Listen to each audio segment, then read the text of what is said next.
शङ्करं शङ्कराचार्यं केशवं बादरायणं सूत्रभाष्यकृतौ वन्दे भगवन्तौ पुनः पुनः। ईश्वरो गुरुरात्मेति मूर्तिभेदविभागिने व्योमवद्व्याप्तदेहाय दक्षिणामूर्तये नमः। श्रीहरिं परमानन्दम् उपदेष्टारमीश्वरम् व्यापकं सर्वलोकानां कारणं तं नमाम्यहम्।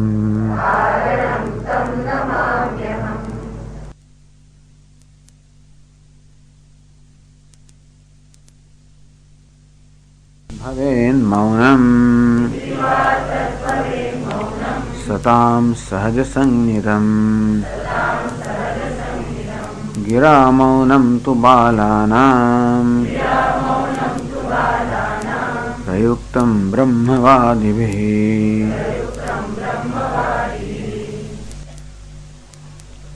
અથવા આપોઆપ જ માણસ મૌન થઈ જાય છે. આપણે મૌન ક્યારે થઈ જઈએ? જ્યારે આપણે તો કોઈ શબ્દો ના હોય, કંઈક વર્ણન કરવાના, વ્યાખ્યા કરવાના, કંઈક આપણે અનુભવ કરતા હોઈએ પરંતુ એનું વર્ણન કરવાનો કોઈ શબ્દો ના હોય, આપણે જોઈએ એની વ્યાખ્યા કરવાના શબ્દો ના હોય તો આપણે શું કરીએ? મૌન થઈ જાય ને. એટલે આ એક મૌનની બીજી વ્યાખ્યા કરી. વાચો યસ્માદ નિવર્તન્તે તદ વક્તુમ કે ન શક્યતે. વાણી જેને પહોંચ્યા વગર પાછી ફરે છે એને કયા શબ્દોમાં વર્ણન કરી શકાય? તો કોણ એનું વર્ણન કરી શકે? એટલે જ્ઞાની મહાપુરુષ જ્યારે બ્રહ્મનો અનુભવ કરતો હોય ત્યારે એની પાસે વર્ણનના કોઈ શબ્દો એટલા વડે નથી કે એ વર્ણનને યોગ્ય નથી. વાણીને ત્યાં પહોંચ નથી, વાણીને ત્યાં આગળ અસ્તિત્વ નથી, એટલે વાણી છે પણ નહીં. તો ઉપરાંત વાણી હોય તોય પણ બ્રહ્મનું શબ્દમાં વર્ણન થઈ શકે એમ જ નથી. એટલે એક વ્યાખ્યા એવી કરી કે જ્યાં વાણી છે નહીં એનું નામ મૌન. બીજી વ્યાખ્યા કરે છે કે વાણી જેનું વર્ણન કરી શકે એમ નથી, તેથી જેનો અનુભવ કરીને વાણી મૌન થઈ જાય, કારણ કે વાણી કશું કહેવાનું નથી. બાકી કહેવાનું છે, શાંત થઈ ગયા. તો જ્ઞાની પુરુષ સદા મૌન જ હોય છે, કારણ કે એમને કંઈ કહેવાનું હોતું નથી. એ લોકો જે જાણે છે એનું વર્ણન કરવા માટે કોઈ શબ્દો છે જ નહીં. પ્રપંચ વિધ વક્તવ્ય. ચલો બ્રહ્મનું વર્ણન કરવું હોય તો શબ્દો નથી, માટે આ શબ્દો શાંત થઈ જાય છે. પણ જ્ઞાની પુરુષો ભલે બ્રહ્મનું વર્ણન ના કરી શકતા હોય પણ પ્રપંચનું, જગતનું વર્ણન તો કરી શકે ને. પ્રપંચ વિધ વક્તવ્ય સોપી શબ્દ વિવર્જિત. આ પ્રપંચનો અર્થાત નામ રૂપાત્મક જગતનું વર્ણન કરવું હોય તો ત્યાં પણ શબ્દો કામ નથી લાગતા. સોપી શબ્દ વિવર્જિત. એ પણ શબ્દ અર્થાત વાણીથી વર્ણન કરવા યોગ્ય નથી. મહાપુરુષોને શબ્દોનો પ્રયોગ કરવાનો કોઈ જરૂર જ જણાતી નથી. એમને શબ્દોનો પ્રયોગ કરવા માટેનું કોઈ કારણ જ નથી, તો શબ્દોનો પ્રયોગ કરી શકતા જ નથી. જગતમાં બે વસ્તુ છે, બ્રહ્મ અને જગત, કે આત્મા અને જગત. એ બધું એકે પણ વર્ણન માટે ઉપલબ્ધ જ નથી, એમાંથી એકેનું વર્ણન થઈ શકે એમ નથી. એટલે એ બંને વિશે વાત કરતા મહાત્માઓ મૌન થઈ જાય છે, કારણ કે શું બોલવાનું? અયમ ભાવ શબ્દ પ્રવૃત્તિ નિમિત્ત અભાવાત બ્રહ્મ યથાવાગ અવિષયમ. કહેવામાં આવ્યું કે બ્રહ્મ કોઈ વસ્તુનું વર્ણન ક્યારે થઈ શકે? એક સામાન્ય નિયમ છે કે વસ્તુમાં જાતિ હોય, ગુણ, ક્રિયા, સંબંધ, એવી કોઈ વિશેષતા હોય તો જ કોઈ વસ્તુનું વર્ણન થઈ શકે. આપણે વસ્તુનું વર્ણન કરીએ ત્યારે આવી તો વર્ણન કરતા કે ગાય છે, કૂતરો છે, બિલાડી છે, પુષ્પ છે, વૃક્ષ છે, એમ જાતિથી વર્ણન કરીએ. ગુણ લાલ છે, પીળું છે, સારો છે, ખરાબ છે, ઊંચો છે, નીચો છે, એ પ્રકારે વર્ણન કરીએ. ગુણ, ક્રિયા ડ્રાઈવર છે, રસોઈયો છે, પાઠક છે, આ છે, એમ કરીને ક્રિયા દ્વારા વર્ણન કરજો. પવન સુસવાળા વાઈ રહ્યા છે, જળ વહી રહ્યું છે, પૃથ્વી ફરી રહી છે, સૂર્ય પ્રકાશ રહ્યો છે, એમ ક્રિયા દ્વારા વર્ણન કરીએ. સંબંધ અમારા કાકા છે, અમારી દીકરીના જમાઈના મોટા ભાઈ છે, કઈ કઈક ટૂંકમાં કશુંક વર્ણન આવે.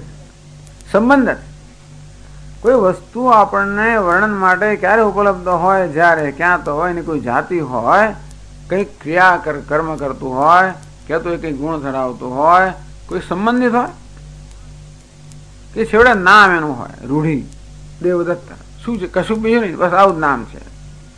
આવું કશુંક હોય તો કોઈ પદાર્થ શબ્દો વડે વર્ણનને યોગ્ય બને, પરંતુ બ્રહ્મમાં આવું કશું નથી.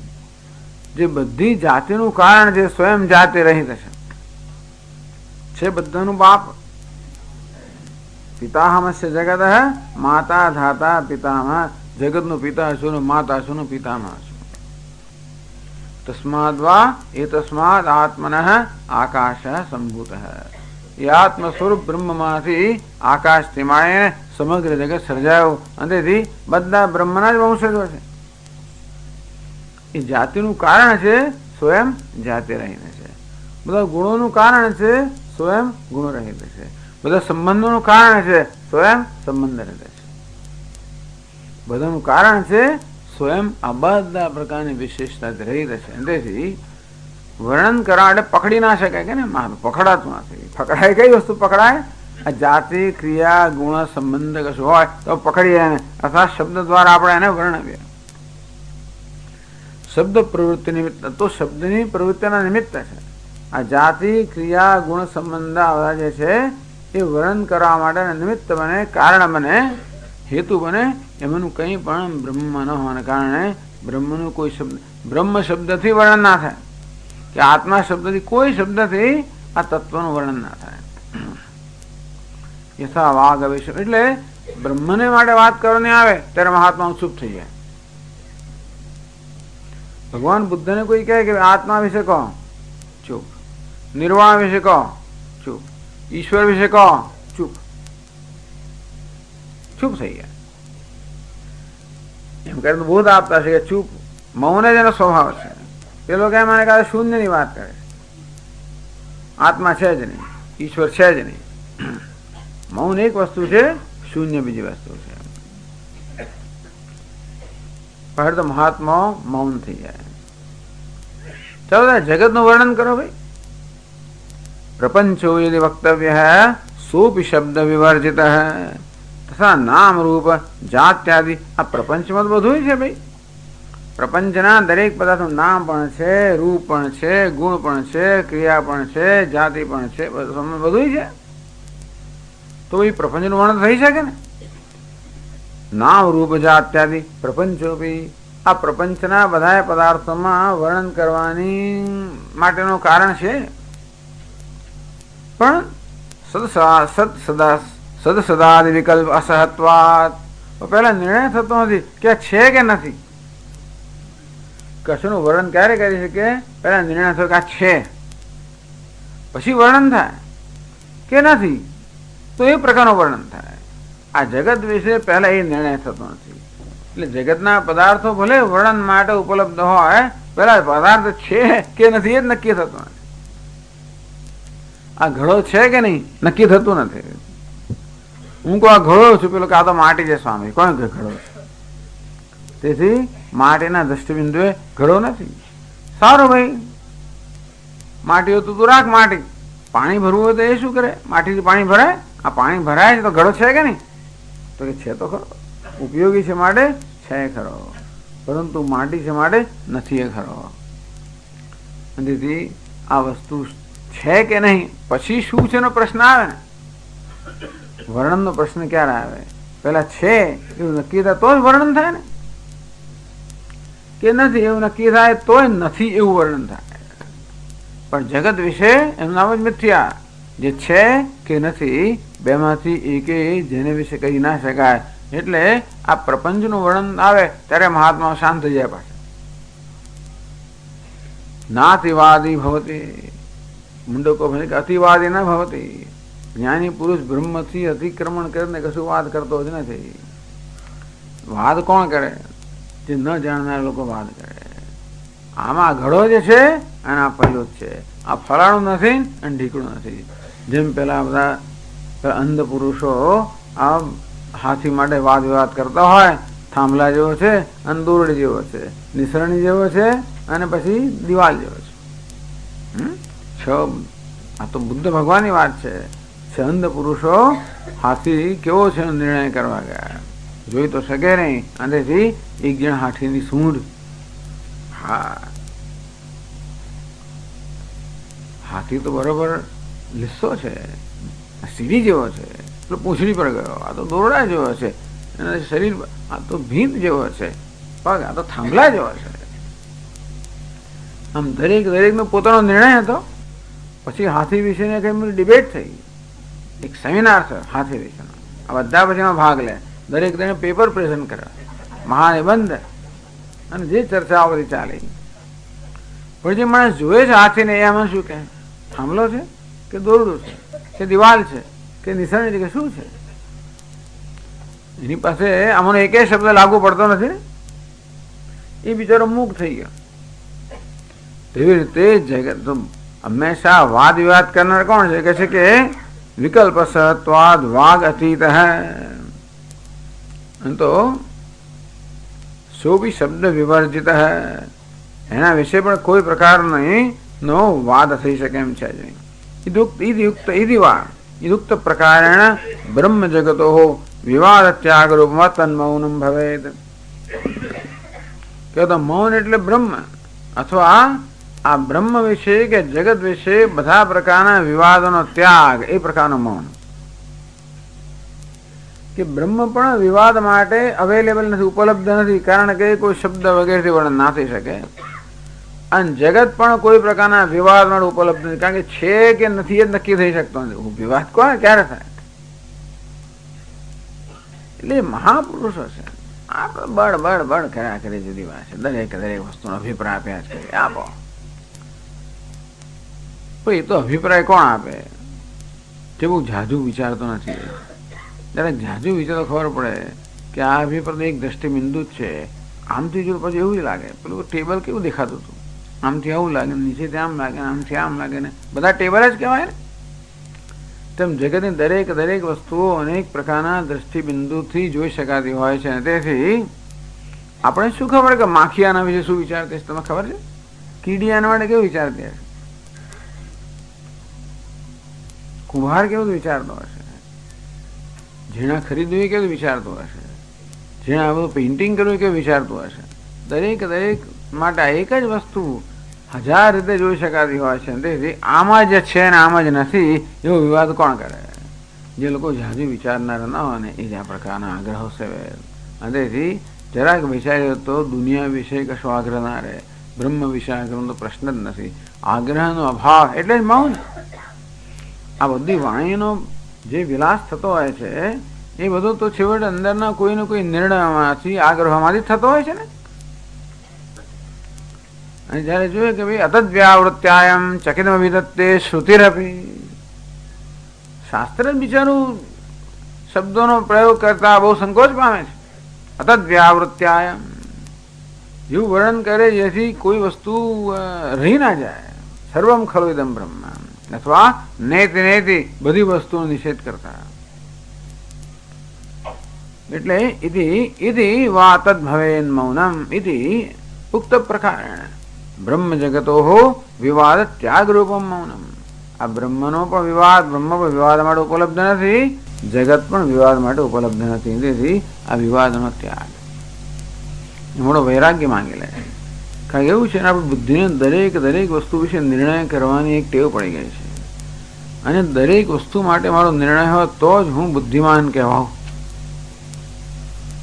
તો જ મારી એક વિશેષતા સ્થાપિત કરવી પડે ને, કે દરેક વસ્તુનો મારો નિર્ણય હોવો જોઈએ, મારો અભિપ્રાય હોવો જોઈએ. ચાલો, વ્યવહાર માટે ઉપયોગી હશે, પરંતુ જે પારમાર્થિક સત્યનો જે અન્વેષક છે એ તો જાણે છે કે આ કોઈ વસ્તુ માટે વિવાદ ખરેખર હોઈ શકતો નથી. અને એ તો શાંત છે. આમ વિવાદનો ત્યાગ, કારણ કે વિવાદ સંભવ જ નથી. અને તેથી એટલે વાણીને ઉઠવાનું જે કારણ છે એ વિવાદ છે. વાણીને ઉઠવાનું કારણ છે વિવાદ. એ વિવાદનું કારણ છે અભિપ્રાય. અભિપ્રાયનું કારણ છે અજ્ઞાન. કે જગત વિશે અભિપ્રાય હોઈ શકે અને બ્રહ્મ વિશે અભિપ્રાય હોઈ શકે, એ માનવું જ અજ્ઞાન છે ને. આમ બ્રહ્મ અને જગત બંનેના અજ્ઞાનને કારણે બંને વિશે જે આપણા અભિપ્રાય હોય, એને કારણે આગ્રહ હોય, એને કારણે આગ્રહને સાચો ઠરાવડો વાદ કરતા હોઈએ અને એને કારણે આ બધી વાણીનો ઉપયોગ કરતા હોઈએ. પછી જ્ઞાની છે એને તો કોઈ અભિપ્રાય નથી. હું જે છું અભિપ્રાય નથી કોઈ. એ વિવાદની યોગ્યતા જોતો જ નથી, માટે એનામાંથી કોઈ વિવાદરૂપ શબ્દો નીકળતા જ નથી. તેથી આ બીજા પ્રકારનું મૌન કર્યું. તો બે પ્રકારના મૌન છે.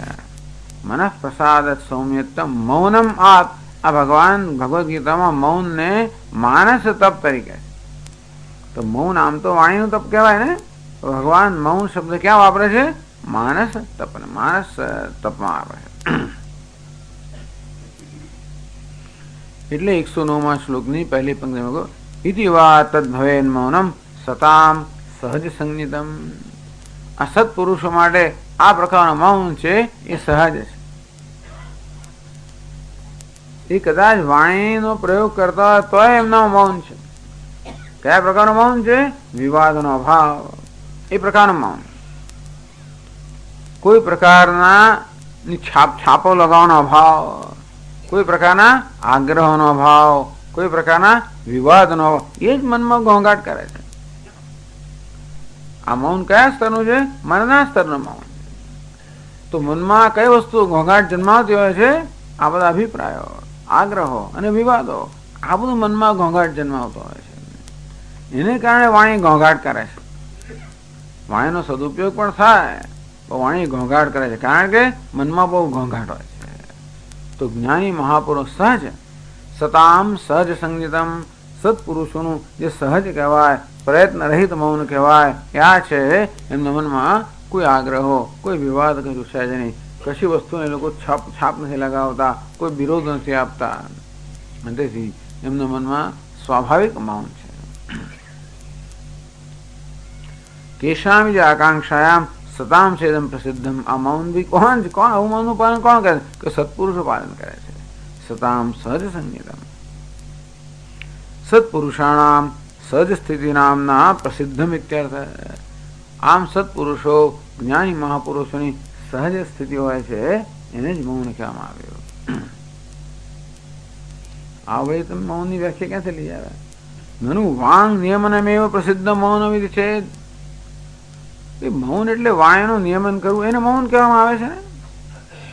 1 વર્ષ મૌન પાળ્યું, 12 વર્ષ મૌન પાળ્યું, જે કંઈ અઠવાડિયું મૌન પાળ્યું, 1 દિવસ મૌન પાળ્યું, 3 કલાક મૌન પાળ્યું, એટલે શું કર્યું? આપણે એ વાણીનું નિયમન કર્યું. તો મૌન તો એ રીતે પ્રસિદ્ધ છે. એટલે બીજી બી જગ્યાએ મૌન એટલે આવી રીતે અમને પોતાનું લક્ષણ આપ્યું. એટલે કહે છે ભાઈ ગિરા મૌનમ તુમાલાનામ પ્રયુક્તમ બ્રહ્મવાદિભિ. આ વાણીનું જે મૌન છે એ તો કોને માટે છે? બાળકો માટે છે. એટલે પ્રારંભિક સાધકો માટે છે. વાણીનું મૌન છે એ કંઈ ખોટું છે કે નિરુપયોગી નથી કહેતા. એ પણ બાળકો અર્થાત પાપા પગલી કરનારા સાધકો માટે છે. જે લોકોને બોલવાનું એવું આવેગ હોય છે કે શાંત રહી શકતા જ નથી. બધી જગ્યાએ પોતપોતાનું ચાંચંદર મારવી, દરેક વિશે અભિપ્રાય આપવો, બધાની ટીકાઓ કરવી, બધાનું આમ કરવું, વચ્ચે બોલવી પડવું, અંદર આમ બોલવું હોય, એવો એક અંદર આવેગ આવે ને કે આમ રહી ના શકાય, બોલ્યા વગર રહી ના શકાય. એમને માટે આ વાણીનું મૌન છે ઉપયોગી છે. બહુ બોલવાની ટેવ દરરોજ જે કલાક, 2 કલાક, 3 કલાક શાંત જ રહો. અંદર બોલવાનો આવેગને સમાવો અને નિયમનમાં રાખો. તો આને આપણે શિસ્ત કહીએ. એ પ્રકારનું મૌન ઉપયોગી છે. પરંતુ એ સાધન મૌન છે. ક્યાં પરિણામવું જોઈએ? આ પ્રકારના મૌનમાં. કે પછી છેવટે આ વાણી બોલે અત્યારે તો મન કશું બોલવા, વાણી બોલવા નહીં માગતું, મન જ બોલવા માગતું હોય. ખરેખર અંદર ઘોંઘાટ મનમાં જ થતો હોય છે. એ મનનો ઘોંઘાટ જ વાણી દ્વારા વ્યક્ત થતો હોય છે. તો વાણીનો નિયમ એટલે મન બોલી રહ્યું છે અને આપણે ઘોંઘાટને વાણી દ્વારા પ્રગટ થવા દેતા નથી. એમનો એક મૌન. મનમાં ઘોંઘાટ છે, એ ઘોંઘાટને આપણે વાણી દ્વારા પ્રગટ થવા દેતા નથી, એ નિયમન કરીએ છીએ. પછીનું મૌન કયું? મનમાં ઘોંઘાટ જ ન જન્મે. ઘોંઘાટ ક્યારે જન્મે? આગ્રહ હોય ત્યારે, વિવાદ હોય ત્યારે. એવું ક્યારે હોય? વસ્તુના સાચા સ્વરૂપને ન જાણતા હોય ત્યારે. જાણીએ પછી કહેવાનું રહેતું જ નથી. શું કહેવાનું? નારાયણ આ રૂપમાં, નારાયણ પેલા રૂપમાં છે, નારાયણ છે, કહેવાનું શું હતું? એ કહેવાનું નથી ને, કરવાનું નથી ને, કશું કરવાનું. જે છે બધું વ્યવસ્થિત જ છે. પૂર્ણમેવ અવશિષ્ય છે, જેની દ્રષ્ટિમાં પૂર્ણ જ છે. એમાં પછી અહીંથી આ કશું કરવાનું હતું જ નથી. મને બધો ઘોંઘાટ શમી ગયો જ્ઞાનને કારણે. એ મૌન. અને મનનો ઘોંઘાટનો અભાવ એટલે મૌન. અને પછી છેવટે શું? હું મૌન છું, મૌન સ્વરૂપ બ્રહ્મ છું. અંતિમ મૌન. આ પ્રકારે સાધનરૂપ મૌન તો આપણે જાણીએ છીએ, આપણને સાધ્યરૂપ મૌન. એ જે મૌન રૂપી વ્રતનું પાલન કરવાનું આપણે કહેવામાં આવે છે, એની પાછળનું પ્રયોજન શું છે? આપણે છેવટે મનના સ્તરે મૌન પામીએ. મનઃ પ્રસાદ સૌમ્યત્વમ મૌનમ આત્મવિનિગ્રહ. એ મનના સ્તરે મૌન હોય. એટલે કે વાણીમાં એટલે શબ્દો બોલવાનું જે કારણ છે, એ કારણ જતું રહે. એમ નામ મનના સ્તરનું મૌન.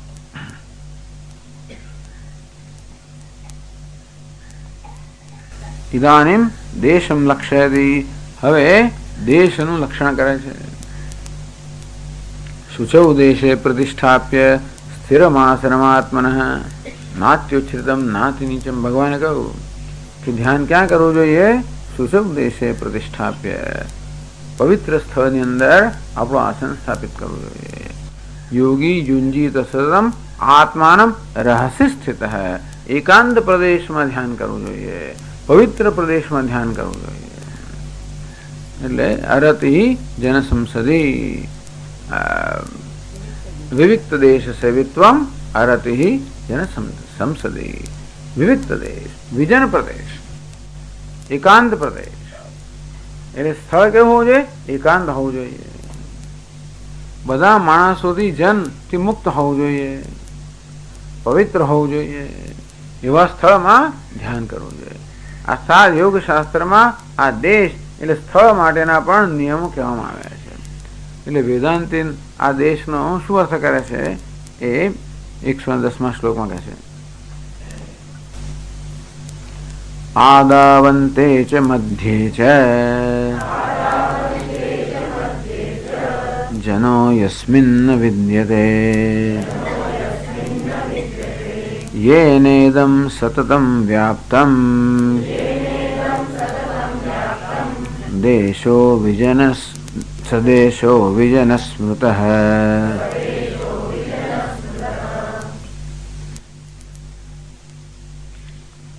આદાવંતે ચ મધ્યે ચ જનો યસ્મિન્ન વિદ્યતે. નિર્જન પ્રદેશ કહેવામાં આવે. નિર્જન, નિર્જન એટલે જન રહિતનો. કોઈ માણસો ના હોય, બીજા બધાનો કોઈ વિરોધ નથી કરતો, નિર્જન જ કહે છે. પક્ષી ના હોવું જોઈએ એવું કોઈ કહેતું નથી. બીજાનું કામ કે ભાઈ બીજા પશુઓ ના હોવા જોઈએ, પક્ષી ના હોવા જોઈએ, વૃક્ષો ના, એવું કોઈ નથી. નિર્જન પ્રદેશ. માણસો જ ઘોંઘાટ કરનારા હોય છે. અને મનુષ્ય વગરનો પ્રદેશ, ઘોંઘાટ વગરનો પ્રદેશ, ખલેલ વગરનો પ્રદેશ. આ વળી કયા પ્રકારનું જન કહે છે? આદાવંતે છે મધ્યે છે જનો યસ્મિન્ન વિદ્યતે. જેમ આદિમાં મધ્યમાં અંતમાં જન નામની વસ્તુ જ નથી. જાયતે જન, એ જન્મ જ નથી. આદિમાં મધ્યમ અંતમાં જન્મ નથી, કોઈ પ્રકાર વિકાર જ નથી. એ ખરું નિર્જન થયું. એટલે વિજન પ્રદેશ, નિર્જન પ્રદેશ. નિર્ગત જન યસ્માત સહ નિર્જન. તો બ્રહ્મમાંથી આ જન્મ જ જતો રહ્યો છે. જન્મ જેમાં નથી.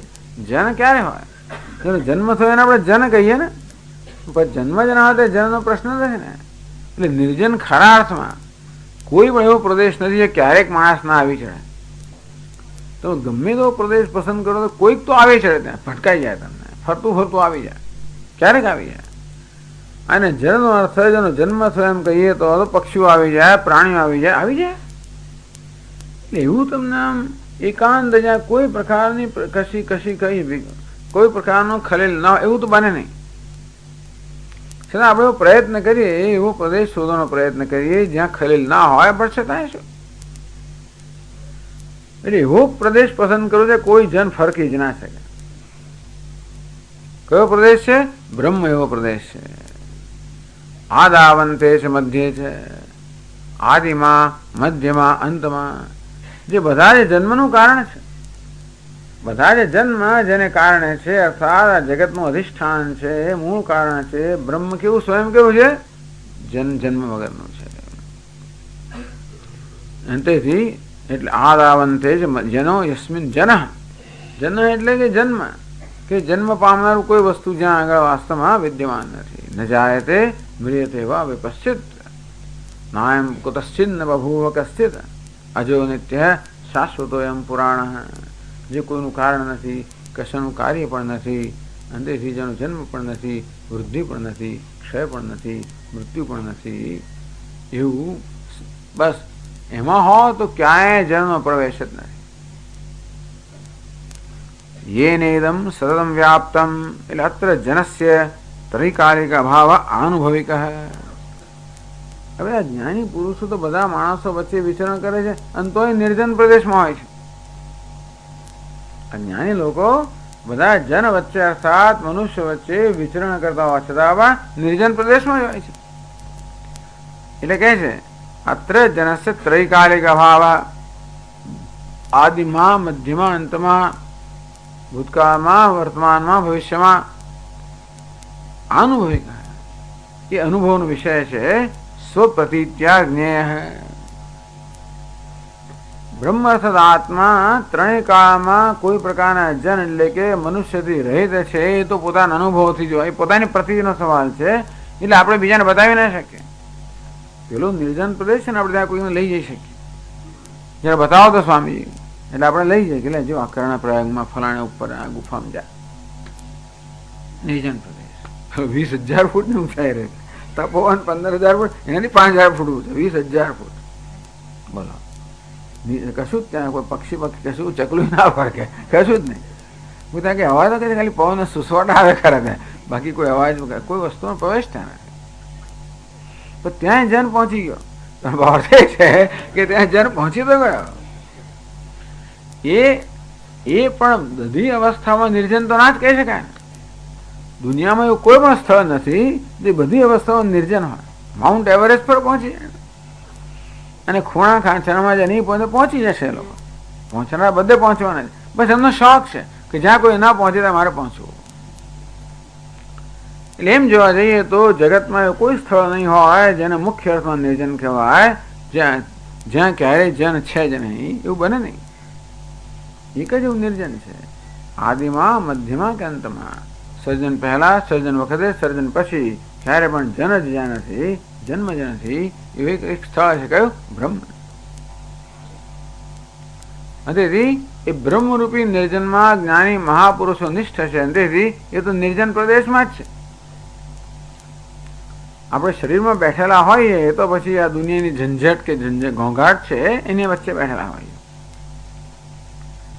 ઇન્દ્રિયમાં બેઠેલા હોઈએ તો વિષયનો ઘોંઘાટ, મનમાં બેઠેલા હોઈએ તો વિચારનો વૃત્તિનો ઘોંઘાટ. પરંતુ યો બુદ્ધિ પરતસ્વ, એ બુદ્ધિની પર છે, બુદ્ધિનો સાક્ષી છે.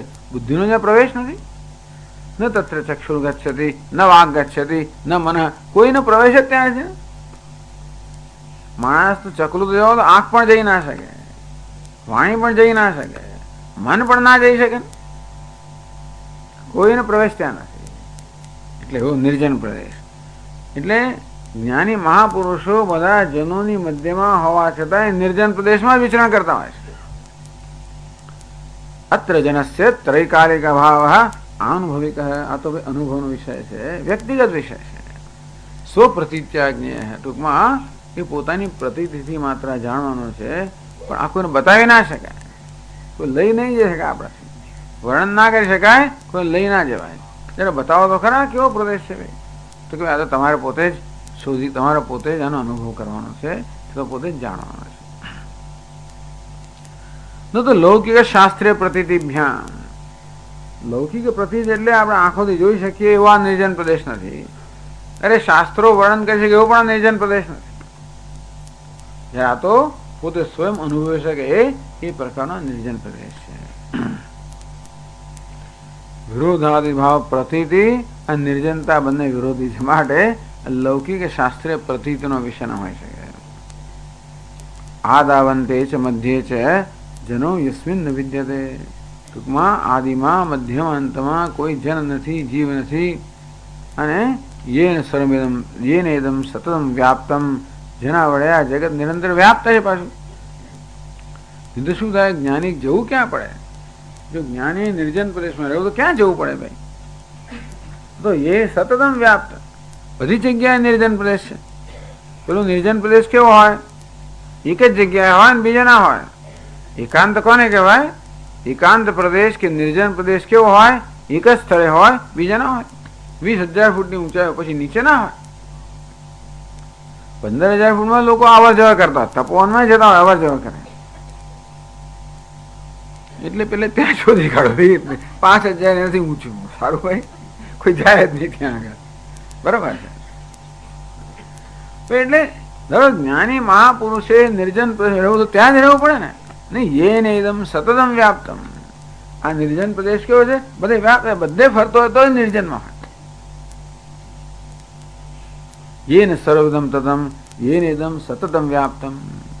આ નિર્જન કેવું છે? જે સર્વત્ર વ્યાપેલું છે. અને તેથી એ નિર્જન પ્રદેશમાં જવા માટે કોઈ એક જ સ્થળે જવું પડે એવું નથી. સદેશો વિજન સ્મૃત, એ દેશને વિજન કહો, નિર્જન કહો. વિગત જન યસ્માત સ વિજન, જન જતો રહ્યો છે. જન જતો રહ્યો એટલા માટે ક્યારે હતો જ નહીં. આદાવંતે છે મધ્યે છે, અત્યારે હોય ને જતો રહ્યો તો પાણી પાસે ક્યારેક આવે ખરો. વિજન વિગત જન યસ્માત સહ, જેનામાંથી જન કે મનુષ્ય કે જતો રહ્યો છે, કે કોઈ જીવ જતો રહ્યો છે તો પાછો આવે. પાછો ક્યારે હતો નહીં, છે નહીં અને હશે નહીં. એ પ્રકારનો પ્રદેશ છે. એ મુખ્ય અર્થમાં વિજન પ્રદેશ છે. ટૂંકમાં બ્રહ્મ એટલે આત્મા. કેટલી કુશળતા છે ને ગ્રંથકારની. એક એક વસ્તુનો અર્થ પારમાર્થિક જ કરે છે. એ જ છેવડે છે ને, બધો વ્યવહાર ક્યાં સુધી કરવાનો. તેથી બધાની પારમાર્થિક વ્યાખ્યા કરે છે. ટૂંકમાં છેવટે એકાંતનું સેવન, એની મહાત્મા એવું સમજાવતા હોય છે. એકાંતનો અર્થ એવો ખરો કે બીજાનો પ્રદેશ, પણ એક જ અંત જેમાં છે. એટલે એક જ પરમાત્મા જ જેનો અંત છે, પરમાત્મા જ નિષ્ઠ છે, એને જ ખરું એકાંત કહેવામાં આવે. એ એકાંત ગમે ત્યાં હોઈ શકે. એટલે બધાની મધ્યમાં હોવા છતાં પણ એકાંતમાં હોય છે. એ પ્રકારનું એકાંત પ્રાપ્ત કરવું એ આપણા આ એકાંતનો હેતુ છે. ભગવાન પણ કહે છે ખરો કે વિવિક્ત દેશ સવિત્વમ, તમારે એકાંતનું સેવન કરવાની ટેવ પાડવી જોઈએ. એટલે બધી કંપનીમાં સહવાસમાંથી મુક્ત થવાની ટેવ પાડવી જોઈએ. આપણે આધારિત હોઈએ છીએ આપણી લાગણીના સ્તરે, આસપાસના બધા આપણો પરિવારજન હોય, મિત્ર મંડળ આધારિત હોઈએ છીએ. તો આપણે આમ સારું ભર્યું લાગે, બધું એકલું પડી ગયું. એટલે બધું હોય તો આપણને સારું લાગે. સારું લાગે તો આપણે પરતંત્ર તો રહીએ જ ને. સ્વતંત્ર બનવું હોય તો એ સ્તરે સ્વતંત્ર બનવું જોઈએ, લાગેના સ્તરે સ્વતંત્ર બનવું જોઈએ. એટલે ઘરમાંથી નીકળી જવું જોઈએ એવું નથી, પણ કહેવાનો ભાવ એ છે કે એ બધું ના હોય ત્યારે પણ આપણે સ્વસ્થ રહી શકીએ એ પ્રકારની સ્વતંત્રતા પ્રાપ્ત કરવી જોઈએ. એવું ત્યારે થાય જ્યારે આપણે એવું જીવન જીવતા હોઈએ જેના કારણે આપણને આંતરિક શુદ્ધિ મળતી રહે, આંતરિક પ્રસન્નતા મળતી રહે. તો આપણે અંદરથી પ્રસન્ન હોઈએ તો પછી વાંધો નથી. બધા હોય તો પ્રસન્ન છે, ન હોય તો પણ પ્રસન્ન છે. અને જયારે બ્રહ્મમાં નિષ્ઠ છે ત્યારે બધા હોય તો પણ બીજાને છે, ન હોય તો પણ બીજાને છે. કાલમ, કાની વાત કરવામાં આવે. ધ્યાન માટે જેમ સ્થળ મહત્વનું છે તેમ સમય પણ મહત્વનો છે.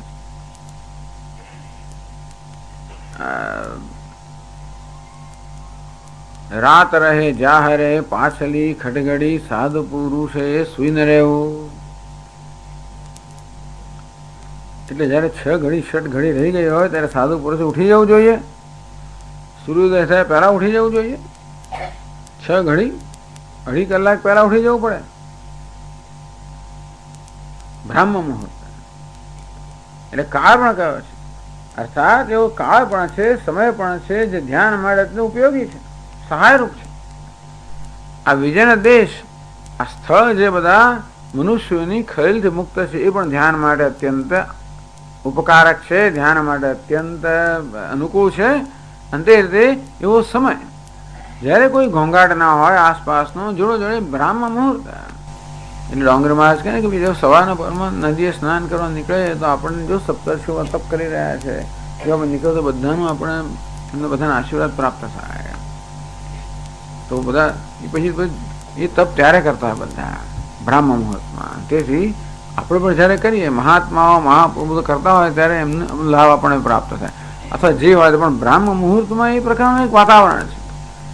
સૂર્યનો ઉદય થયા પછી ધીમે ધીમે ધીમે રજસ વધતું જાય અને પછી સૂર્ય મધ્યમાં આવે રજોગુણ બરોબર એની સીમાએ પહોંચે, પછી ધીમે ધીમે તમોગુણ આવતો જાય, રાત રાખી તમાશા. તો સૂર્ય ઉદય પહેલા જે વાતાવરણ છે કેવું છે? સાત્વિક વાતાવરણ છે. આસપાસ સત્વ હોય અને આપણે પણ નિદ્રાને કારણે આપણું મન પણ શાંત હોય, સાત્વિક હોય. એટલા માટે ધ્યાન માટે કાળ જે છે ને એ ઉત્તમ કહેવામાં આવે છે. ધ્યાન માટે કયા દેશમાં કયા સ્થળમાં ધ્યાન કરવું જોઈએ એનું વિધાન હોય અને કયા સમયે ધ્યાન કરવું જોઈએ એનું વિધાન હોય.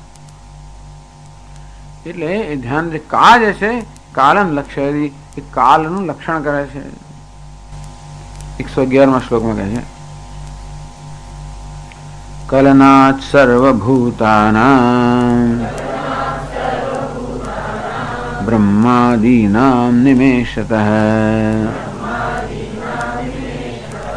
કાલ શબ્દેન નિર્દિષ્ટઃ શખંડાનંદ અદ્વયઃ.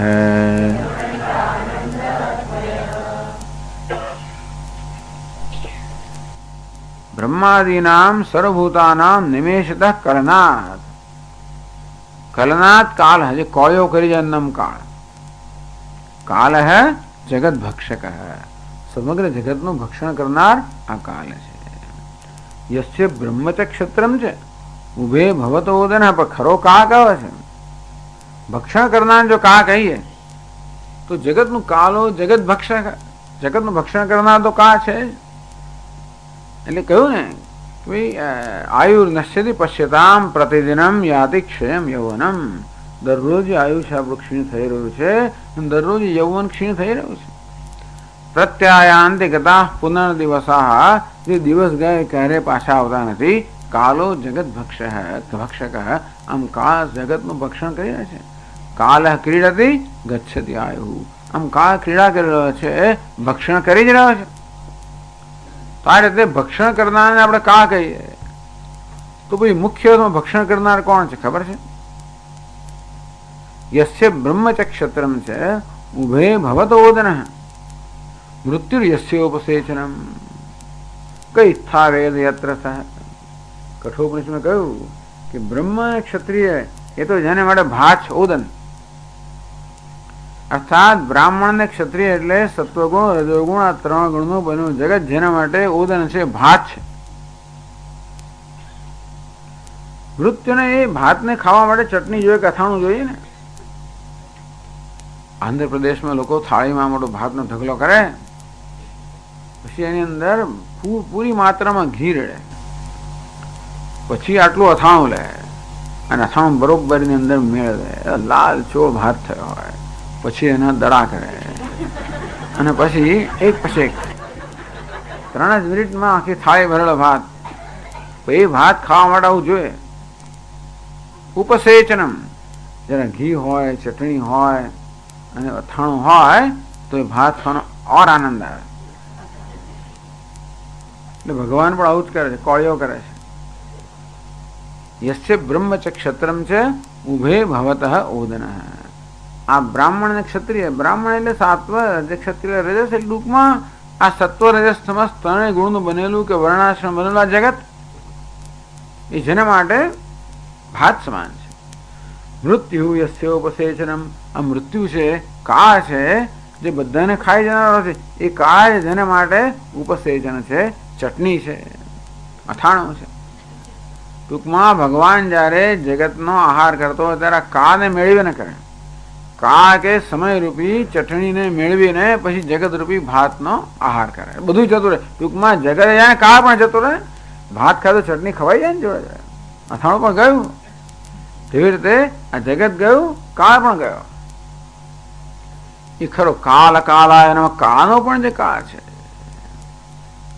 એટલે ભગવાન શિવજી આ કાને ધારણ કરે છે. એમના જે વિષ છે ને હલાહાલ, એ જગતનો નાશ કરનાર છે, કાળ છે.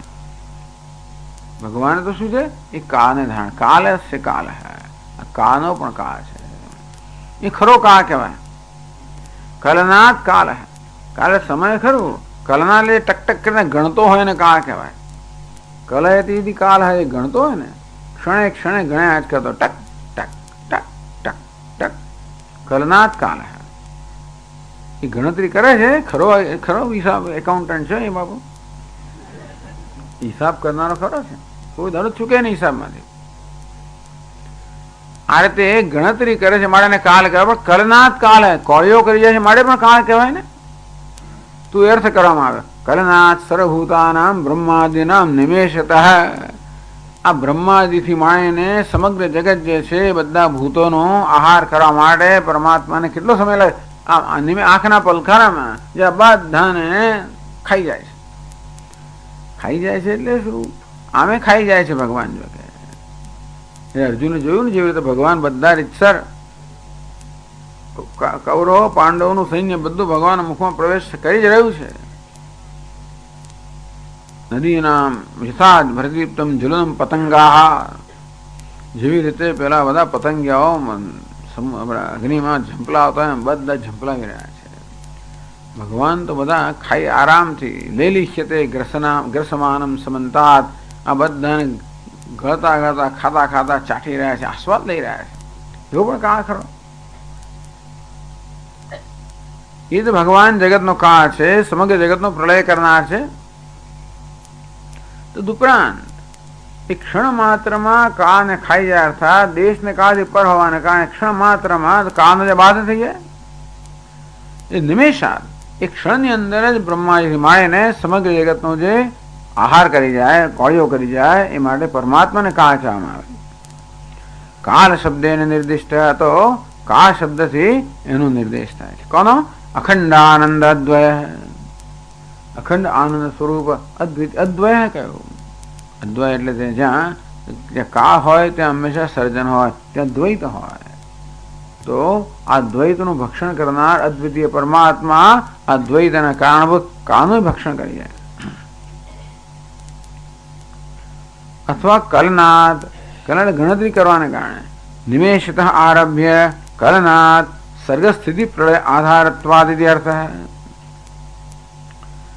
તો નિમેષતઃ એ ક્ષણથી પ્રારંભ કરીને બ્રહ્માજીથી માંડીને આ બધાનો પ્રારંભ કરીને સમગ્ર જગતનો જે આધારભૂત છે પરમાત્મા, એને પણ કાળ કહેવાય. ક્ષણથી માંડીને બ્રહ્માજીથી બધાનો, તો બધી વસ્તુનો જ આધાર છે એ પરમાત્માને પણ કલનાથ કાળ હે, આ બધાનો આધાર છે એવો અર્થ કર્યો. માટે પરમાત્મા કાળ છે. કાળ શબ્દેને નિર્દિષ્ટ હે, એ પરમાત્મા જે છે એ કાળ શબ્દથી એનો નિર્દેશ થાય છે. કેવો છે? અખંડાનંદ અદ્વય હે, અખંડાનંદ અદ્વિતીય સ્વરૂપ. આનંદમાં કોઈ કાળ નથી હોતો, સુષુપ્તિમાં કોઈ કાળ નથી હોતો. સુષુપ્તિની અંદર કાળનું પણ ગ્રસણ થઈ જાય છે, કાળનો કોળિયો થઈ જાય છે ને. આપણે ગાઢ નિદ્રામાં અંદર કાળની કોઈ આપણને એનો ખ્યાલ નથી આવતો. તેવી રીતે આપણે આનંદની એક પળમાં આવી જાય ને, આનંદમાં ગરકાવ થઈ જાય જ્યારે, ત્યારે પણ આપણને સમયનું ભાન નથી હોતું, ત્યારે પણ કાળ જતો રહેતો હોય છે. આનંદ કેવો છે? એ આનંદ છે ને એક કાળ, તો કાળનો અર્થ પરિવર્તન. પરિવર્તન એટલે કે દુઃખ. તો આ પરિવર્તન જયારે જતું રહે, દુઃખ જતું રહે, એનો જ આપણે આનંદ કહીએ. એટલે આપણે આનંદની પળમાં હોય ને ત્યારે આપણે કશું દેશનું કાળનું કશું ભાન નહોતું નથી એ વખતે. એટલે હૃષ્ટો દ્રુપ્યથી દ્રુપ્યો દ્રુપ્તો ધર્મમ અતિક્રામતી. એટલે માણસ ઘણા હર્ષના આવેગમાં આવે તો બધું ભૂલી જાય, દેશ કાળ બધું ભૂલી જાય, જેમ તેમ બોલવા મળે, જેમ તેમ કરવા મળે, એવું થાય. હા, તેનો વાત એ છે કે આનંદમાં કાળ નથી હોતો. કેવો આનંદ છે? અખંડ આનંદ, અદ્વય આનંદ. હજી જે આનંદમાં ભોગતા અને ભોગ્ય વચ્ચેનું દ્વૈત હોય ત્યાં કાળ હોય છે કંઈક. અખંડ આનંદ જ્યાં ભોગતા અને ભોગ્ય વચ્ચેનું દ્વૈત પણ જયારે નિવૃત્ત થઈ ગયું હોય ત્યારે ત્યાં કાળ નથી હોતો. એટલે અખંડ આનંદ અદ્વય પરમાત્મા જે છે એ પરમાત્મા કેવો છે? જે કાળનો પણ ભક્ષણ કરનાર છે, કાળનો પણ આધાર છે. એટલે શ્રીમદ ભાગવત વગેરે પુરાણોમાં આ કાળને ભગવાનની શક્તિ તરીકે પ્રકટ વ્યક્ત કરવામાં આવે. એટલે ભગવાનને સર્જન કરવું હોય તો કાળ કે પ્રાણ શક્તિનો એના આધારે લેવો પડે. તેથી કાળરૂપી શક્તિ, આ કાળ બધાનું સર્જન કરનાર છે, બ્રહ્માજી માળી બધાનું. એ કાળનો પણ આધાર છે એ ભગવાન મુખ્ય અર્થમાં કાળ, કે કાળને કાળપણું પ્રદાન કરે છે. કાળને પણ સત્તા સુધી પ્રદાન કરનાર એ કાળનો આશ્રય જે છે એ મુખ્ય અર્થમાં કાળ છે. તો બસ આ કાળમાં ધ્યાન કરવું ભાઈ તમારે. કયા દેશમાં ધ્યાન કરવું? વિજન પ્રદેશમાં ધ્યાન કરવું. કયા કાળમાં ધ્યાન કરવું? જે કાળનું ભક્ષણ થઈ ગયું હોય, કાળનો પણ આધાર હોય એમાં તે વખતે ધ્યાન કરવું. પછી આસન પણ મહત્વનું છે. સુખમ સ્થિરમ આસનમ વ્યાખ્યા કરવામાં આવી યોગ શાસ્ત્રમાં કે આસન કોને કહેવાય? સુખેથી અને સ્થિરતાથી આપણે જ્યાં લાંબો સમય જે સ્થિતિમાં આપણે રહી શકીએ, બેસી શકીએ એને આસન કહેવામાં આવ્યું. જેના પર બેસીએ છીએ એને પણ આસન કહેવાય. આસ્યતે અસ્મિન એને પણ આસન કહેવાય. અને આસ્યતા અને જે રીતે બેસીએ છીએ એટલે કે પદ્માસન, સિદ્ધાસન એને પણ આસન કહેવાય. તો હવે આસનની પોતાની વ્યાખ્યા કરે છે 112મા શ્લોકમાં. સુખે નૈવ ભવેદ યસ્મિન અજસ્રમ બ્રહ્મચિંતનમ આસનમ તદ્વિજાનીયાત નેતરત સુખનાશનમ. આમ સ્થિર સુખમ આસનમ એ વ્યાખ્યા લઈને જ કહ્યું કે યોગ શાસ્ત્રમાં જે સ્થિર છે, જ્યાં શરીર સ્થિર છે અને શરીરમાં સુખાકારી છે, સ્થિરતા પણ છે અને સ્વસ્થતા પણ છે, સુખ પણ છે, કમ્ફર્ટ છે, એના આશ્રમ કહેવાય, એના આસન કહેવાય. તો ખરી સ્થિરતા ક્યાં છે અને ખરું સુખ ક્યાં છે? તો આસનના કયા લક્ષણો કયા? સ્થિર સુખમ આસનમ.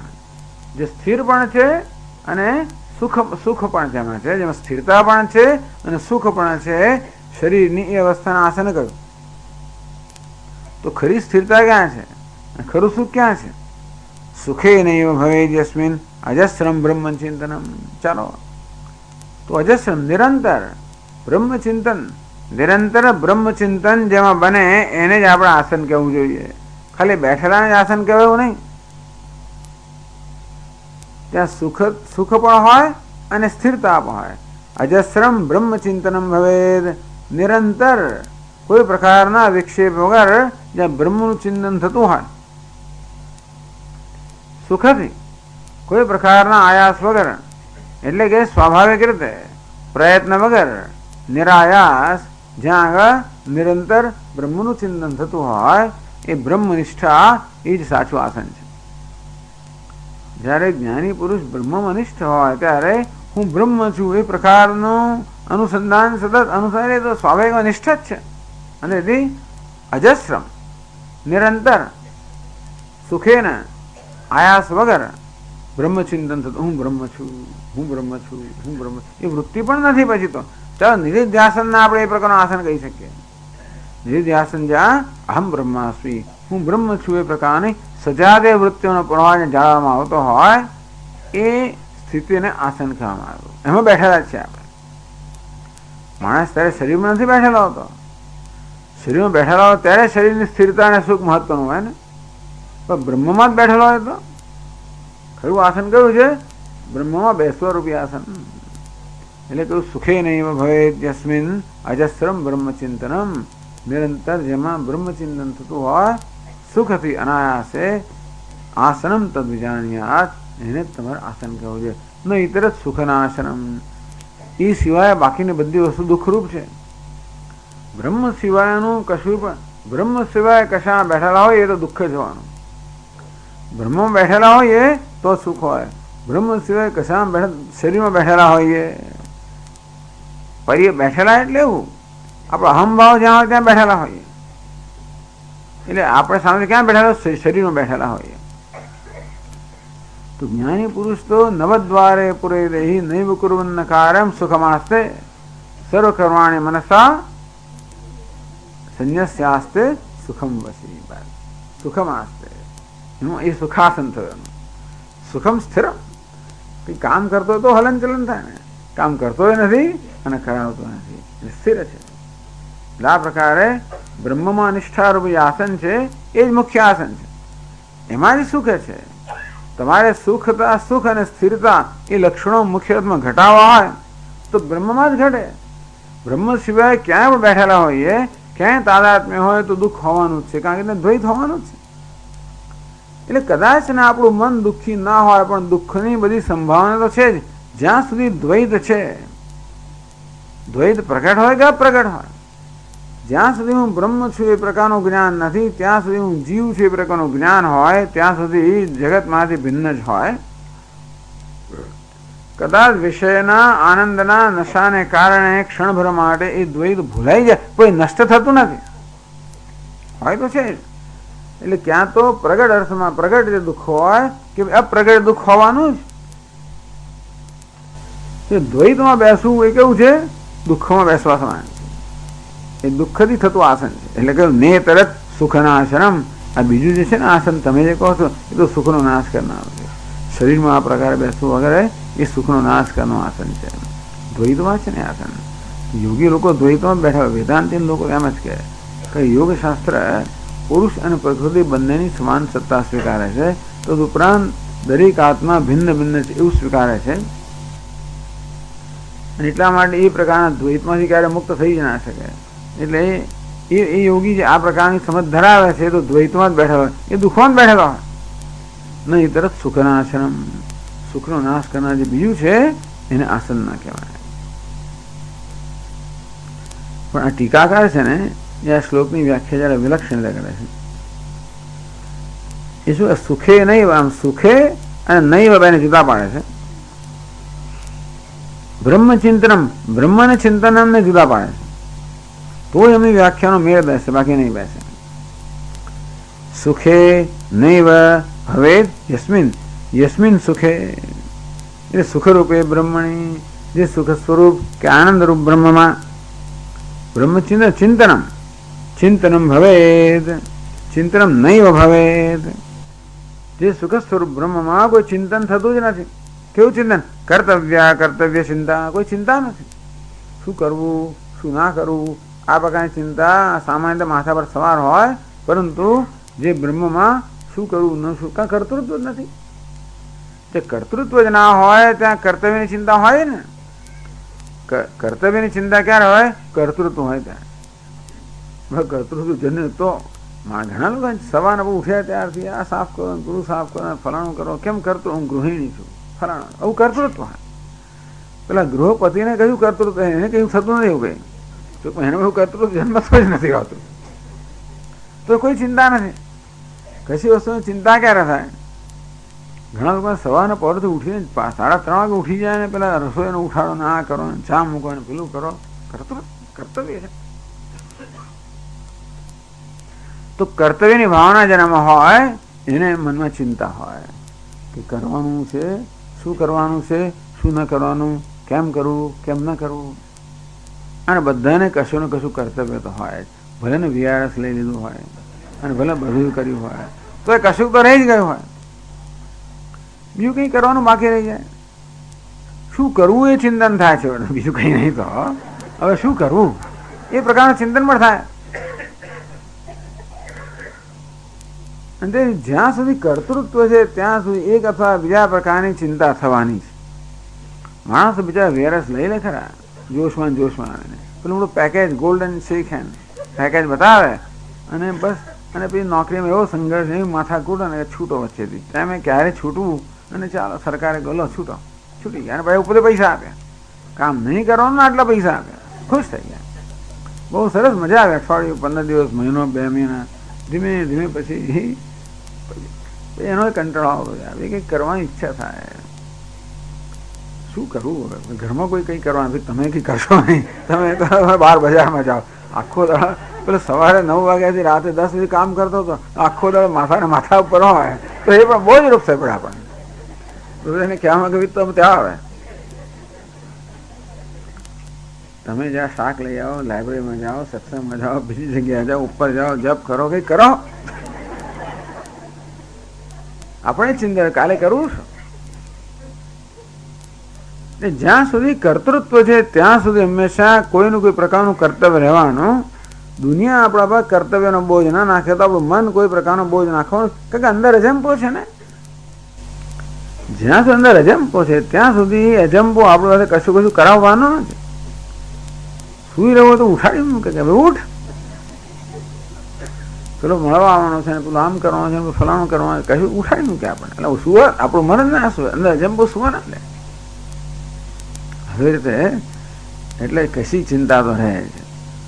એટલા માટે કહ્યું કોઈ પણ એમાં જેમાં આપણે ક્યાં બેઠેલા છીએ, કર્તૃત્વમાં બેઠેલા છીએ તો ચિંતા રહેવાની, બ્રહ્મમાં બેઠેલા છીએ તો ધ્યાન થાય ને. ધ્યાન એ સુખમ સ્થિર આસન શેના માટે છે? આસનમાં આપણે સ્વસ્થ હોઈએ અને સ્થિર પણ હોઈએ, એ જાતનું કહેવામાં આવે છે, જેથી આપણા મનને વિક્ષેપ ના પહોંચે.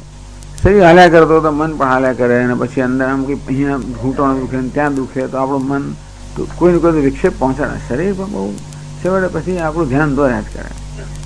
આપણે આખી જિંદગી ધ્યાન નહીં આપ્યું ત્યારે એ આખો દાડો આપણું ધ્યાન દોરી લે. પછી આપણે જો વ્યવસ્થિત ધ્યાન આપ્યું હોય તો પછી આપણને સહકાર આપે, નહીં તો આપણે ધ્યાન ના આપ્યું હોય, જે ફાવે ખાધું હોય, જે ફાવે કર્યું હોય, જે ફાવે ના કર્યું હોય, જે કંઈ કર્યું હોય, ઊંઘી ગયા ઉઠ્યા હોય, ચાલ્યા ના હોય, કશું કર્યું જ ના હોય, ત્યારે પછી શરીર આપણને આપણું ધ્યાન દોરાય, આપણું ચિંતન કરાવ્યા કરે. એટલે એ કહે છે કે ચિંતન જ્યાં રહેતું હોય એ વળી કઈ જાતનું ધ્યાન છે. એટલા માટે યસ્મિન સુખે સુખરૂપે બ્રહ્મણી ચિંતનમ કર્તવ્ય ચિંતા નહીં ભવેત. જે સુખ સ્વરૂપ કે આનંદ સ્વરૂપ બ્રહ્મમાં કંઈ કરવા નહીં કરવાની ચિંતા જ નથી. તદ બ્રહ્મ એ બ્રહ્મ જ આસન છે. તદ બ્રહ્મ આસન વિજાન, એ બ્રહ્મરૂપી આસન, બ્રહ્મને જ આસન જાણવું જોઈએ. આ બ્રહ્મ ચિંતનમાં બ્રહ્મને ચિંતન જુદા કરીને બ્રહ્મ આસનમ વિજાન્યત એવું કર્યું. યસ્મિન ચિંતનમ નૈવ ભવેત તદ બ્રહ્મ આસનમ વિજાન્યાત. એ બ્રહ્મને એટલે યત અને તત્ને બધી બંને જોડી દીધા કે એ બ્રહ્મને એ બ્રહ્મ આસન છે એવું જાણવું જોઈએ. કીદૃશમ બ્રહ્મ, કયા પ્રકારનું બ્રહ્મ? અજસ્રમ, તો અજસ્રમ બ્રહ્મ ચિંતનમ. અજસ્રમ જે છે ને બ્રહ્મનું વિશેષણ કર્યું. અજસ્રમ કાળ એટલે નિરંતર, એટલે કાલ ત્રય અવસ્થાઈ, ત્રણેય કાળમાં રહેનાર જે છે એ ત્રણેય કાળનું અધિષ્ઠાન બ્રહ્મ છે. એ બ્રહ્મ જ વાસ્તવમાં આસન છે. તો જ બીજા બધા લક્ષણ સાથેનો મેળ થાય. તો આસનનું વર્ણન થઈ ગયું હતું કે જેમાં નિરંતર બ્રહ્મનું ચિંતન થાય એને આસન ગણવું જોઈએ. એટલે એને અર્થ એવો હરતા ફરતા આસન થઈ ગયું. અગત્યની વસ્તુ ક્યાં કઈ અવસ્થા કયા તમે આસનમાં બેઠા કે ક્યાં બેઠા મહત્વનું નથી, પરંતુ બ્રહ્મનું ચિંતન જ્યાં નિરંતર એ જ આસન. અહીં કહ્યું કે એ બ્રહ્મ એ આસન છે જ્યાં કોઈ પ્રકારનું ચિંતન થતું નથી, જ્યાં સુખ છે, સુખમ સ્થિરમ, સુખ પણ છે અને સ્થિરતા પણ છે. કારણ કે સ્વયં બ્રહ્મ સુખ સ્વરૂપ છે, સ્થિર છે, માટે જે સુખ અને સ્થિર છે એને બ્રહ્મને આસન કહેવું જોઈએ.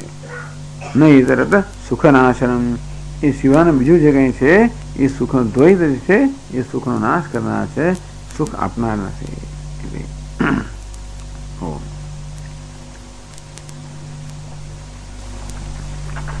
ઓમ પૂર્ણમદ પૂર્ણમિદં પૂર્ણાત પૂર્ણમુદચ્યતે પૂર્ણસ્ય પૂર્ણમાદાય પૂર્ણમેવાવશિષ્યતે.